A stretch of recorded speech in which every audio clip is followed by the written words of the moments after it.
It was cold and heavy. Its solitary, mesmerizing crystal was shimmering in the daylight. Embedded in an antique golden setting, it seemed enchanted. All it took was one glance, and you could easily get lost in its captivating beauty. Its lengthy, oval lilac gem was glittering and reflecting the sunbeams with each and every feasible colour. You could sense the strength pulsing from the crystal. It was a gift from the past.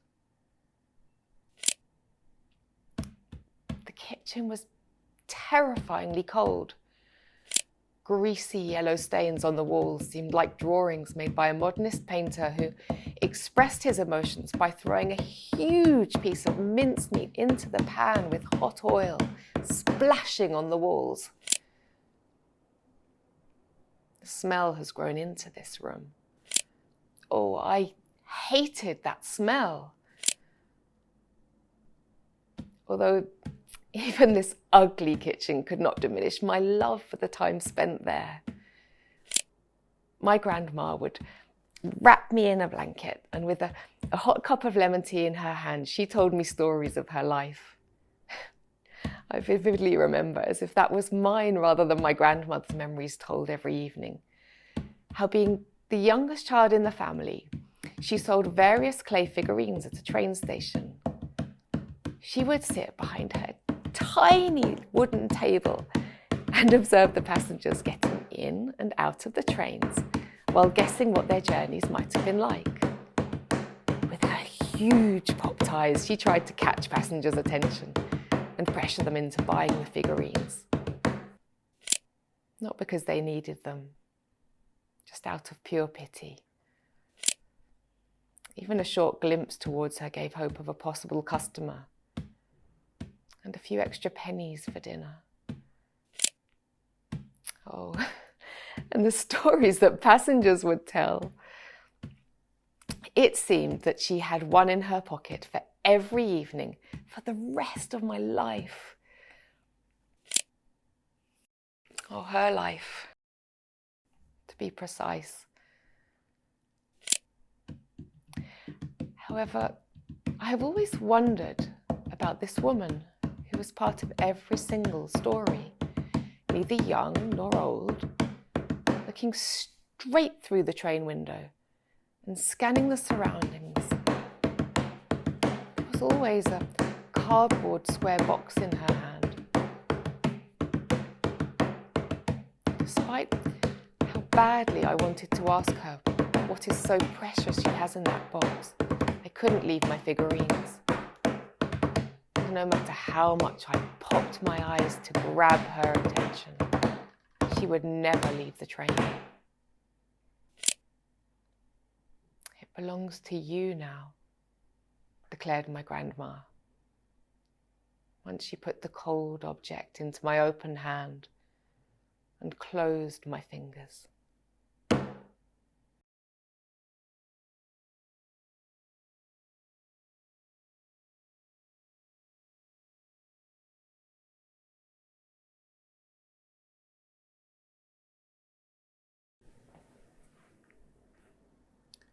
I'm exactly 40 years and 22 minutes old.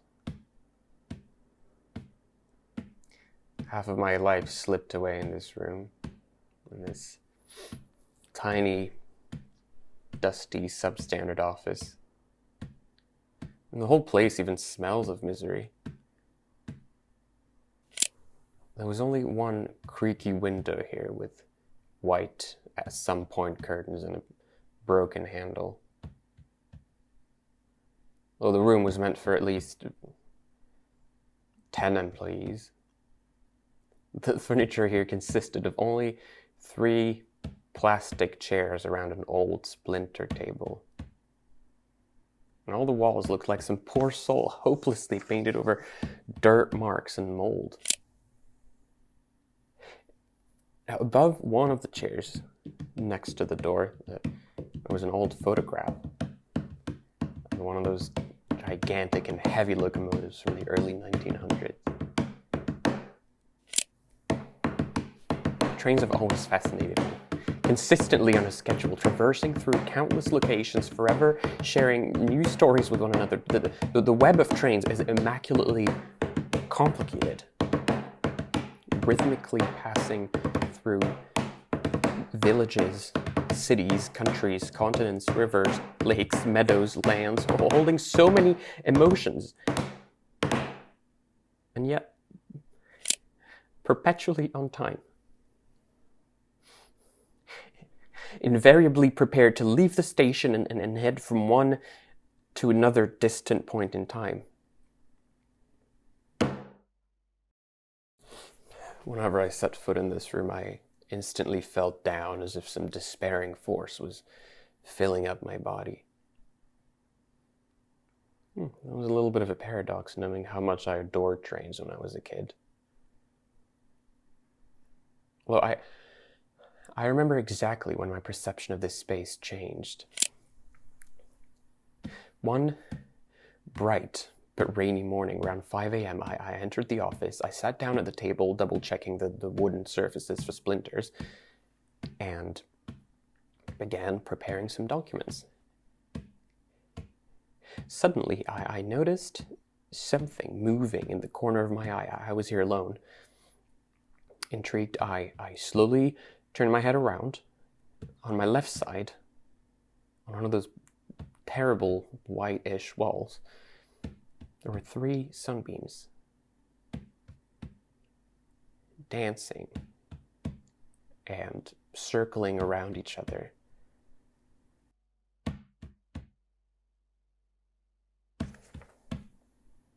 At first, I thought it was just the sun shining through the window covered in droplets, but it was far too colorful and unprecedented. I gasped out loud.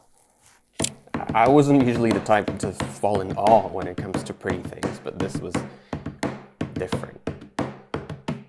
I've never seen so many bright yet delicate colors in such a hypnotizing configuration. It looked like a light mosaic. All of this was maybe a matter of 3 or 4 seconds, and the beams were gone as suddenly as they appeared. Your ticket, please, ma'am. Without a word, she took out a long piece of paper and handed it to me. All good to go. And the train took off.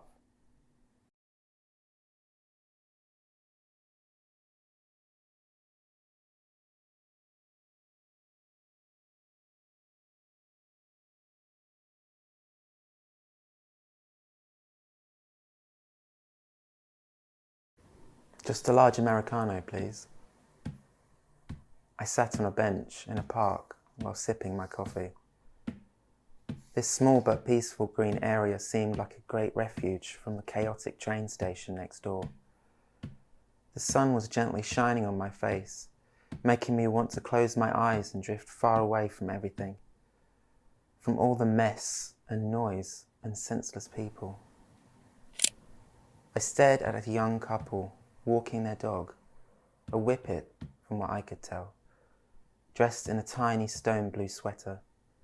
I began thinking what their life might be like as my coffee cup warmed up my hands.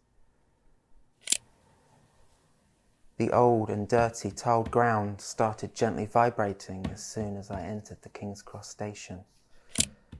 This forever crowded, musty and disordered scene was part of my everyday routine. With people repeatedly bumping into each other, rushing up and down from platforms, visiting the same tycoon-owned chains.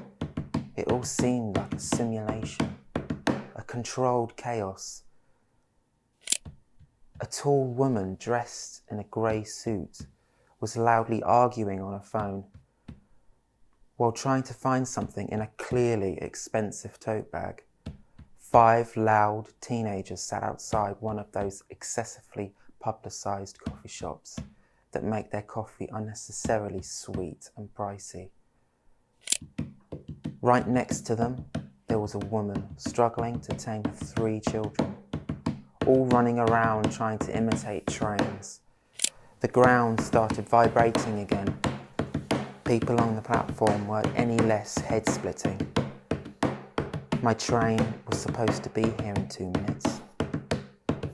I reached for my ticket just to double-check my seats when I heard the heavy metal wheels making their way towards my platform.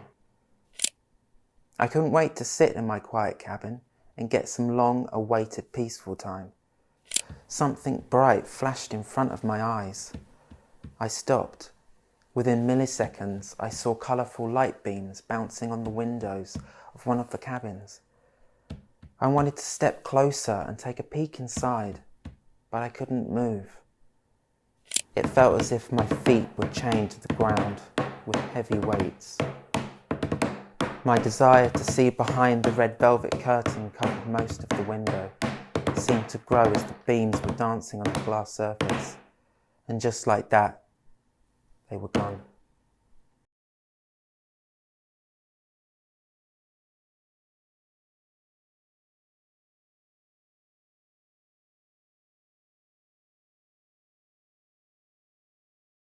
How many years? I think you lost this.